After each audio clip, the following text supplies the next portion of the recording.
There was once a king whose queen had hair of the purest gold, and was so beautiful that her match was not to be met with the whole face of the earth. But this beautiful queen fell ill, and when she felt that her end drew near, she called to the king to her and said, "Vow to me that you will never marry again unless you meet a wife who is as beautiful as I am and who has golden hair like mine." Then, when the king in his grief had vowed all she asked, she shut her eyes and died. But the king was not to be comforted, and for a long time never thought of taking another wife. At last, however, his counselors said, "This will not do. The king must marry again that we may have a queen."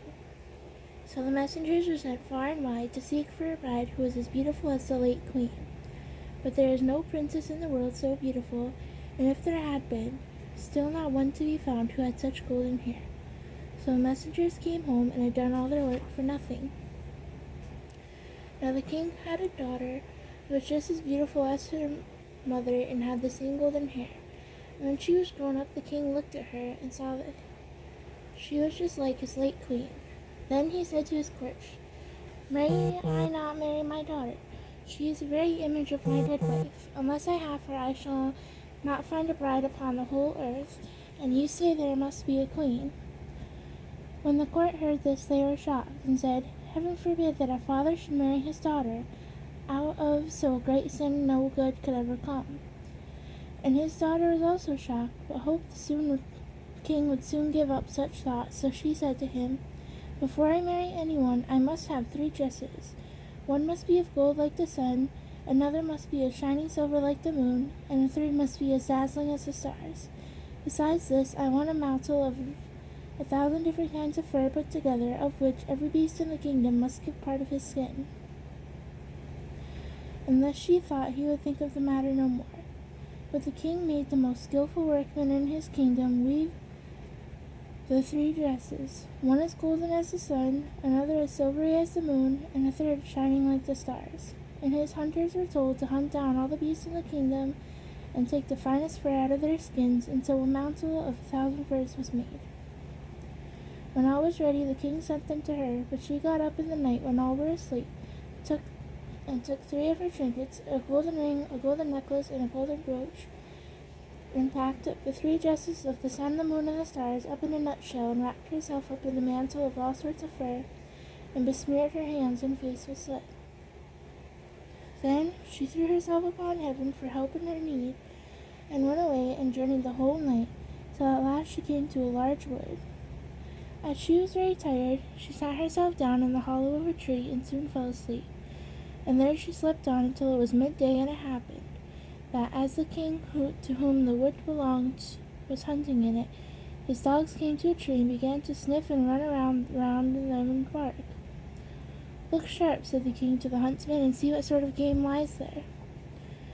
And the huntsman went up to the tree, and when they came back again, it said, "In the hollow there lies the most wonderful beast, such as we had never seen before.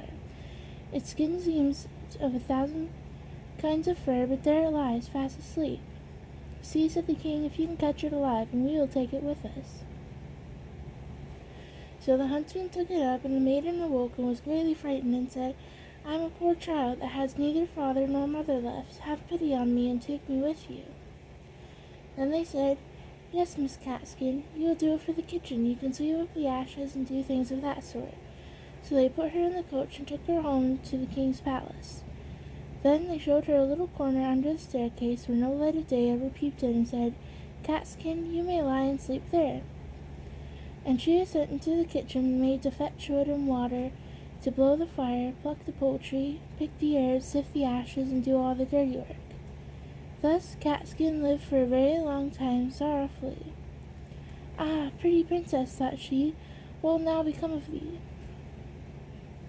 But it happened one day that a feast was to be held in the king's castle, so she said to the cook, "May I go up a little while and see what is going on? I'll take care and stand behind the door."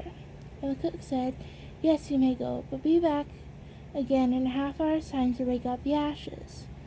Then she took her little lamp and went into her cabin and took off the first skin, washed the soot from her face and hands, so that her beauty shone forth like the sun from behind the clouds. She next opened her nutshell, and brought out of it the dress that shone like the sun, and so went to the feast. Everyone made way for her, for nobody knew her, and they thought she could be no less than a king's daughter. The king came up to her, held out his hand, and danced with her, and he thought in his heart, I never saw anyone half so beautiful. When the dance was at an end, she curtsied, and when the king looked round for her, she was gone. No one knew whither. The guards who stood at the castle gate were called in, but they had seen no one. The truth is, she had run back into her little cabin, pulled off her dress, blackened her face and hands, put on the fur skin cloak, and was catskin again.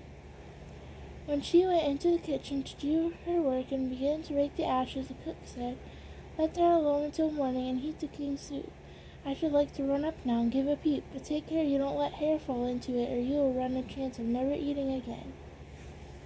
As soon as the cook went away, Catskin heated the king's soup and toasted up a slice of bread as nicely as ever as she could.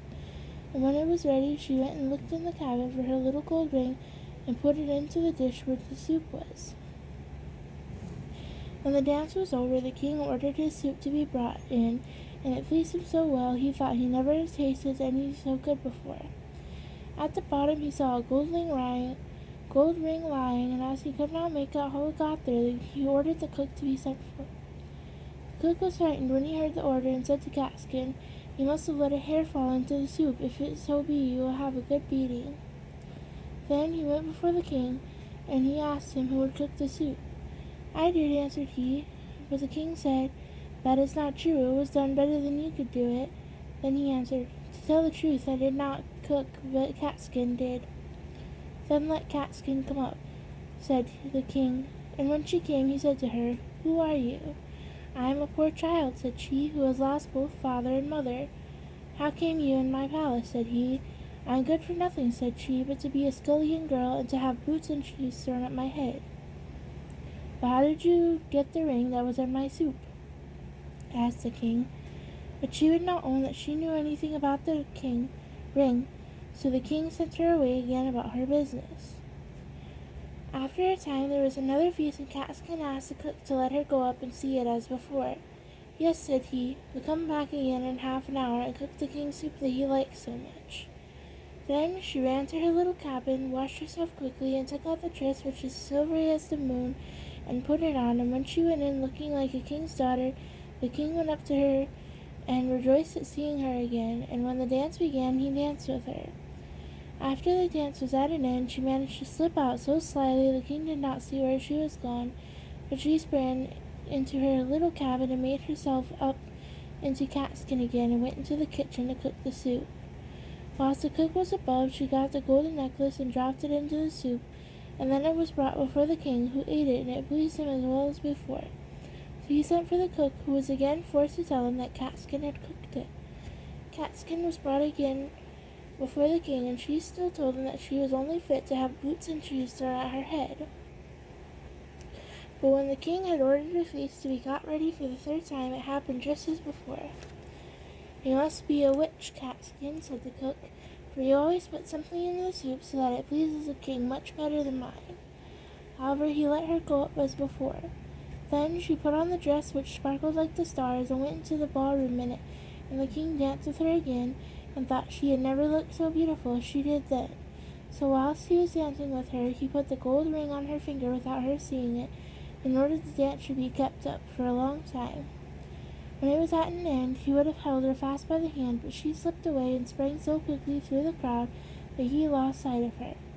She ran as fast as she could into her little cabin under the stairs, but this time she kept away too long and stayed beyond the half hour, so she had not time to take off her fine dress, but threw her fur mantle over it, and in her haste did not soot herself all over, but left one finger white. Then she ran into the kitchen and cooked the king's soup, and as soon as the cook was gone, she put the golden brooch in the dish. When the king got to the bottom, he ordered Catskin to be called once more, and soon saw the white finger and the ring he had put on it whilst they were dancing. So he seized her hand and kept fast hold of it, and when she wanted to loose herself and spring away, the cloak fell off a little on one side, and the starry dress sparkled underneath it. Then he got hold of the fur and tore it off, and her golden hair and beautiful form were to be seen, and she could no longer hide herself.